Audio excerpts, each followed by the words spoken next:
Peut-être une petite question. Enfin, d'abord, je trouve que vous avez bien fait percevoir les spécificités du domicile et des questions qui se posent et qu'on se pose rarement à l'hôpital ou qui ne sont pas forcément présentes.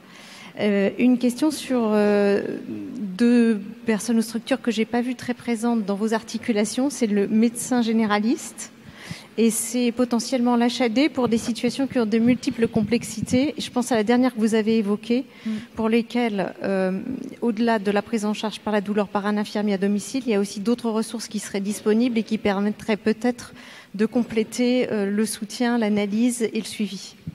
Alors, je ne les ai pas évincées. Je vais les resituer dans un contexte. J'ai travaillé un petit peu cette présentation sous l'œil de l'infirmière coordinatrice et donc j'ai une grande appétence pour les liens ville-hôpital et je m'intéresse beaucoup aux liens avec les infirmières libérales et c'est souvent là qui pêche puisque le médecin reçoit un compte-rendu, mais l'infirmière libérale reçoit très peu souvent une fiche de liaison si le médecin généraliste du patient ne lui a pas transmis quelque chose.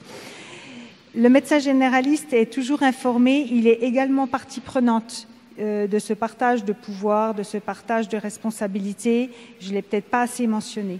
Concernant la ressource HAD, elle existe et chez nous, nous sommes en difficulté sur cette ressource-là puisqu'elle est très peu disponible.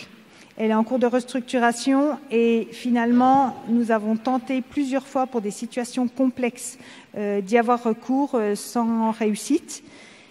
C'est en s'entourant des infirmières libérales, des prestataires et avec le soutien souvent des équipes mobiles de soins palliatifs, puisque les ressources, elles sont aussi là en fin de vie, que nous pouvons pérenniser ce lien.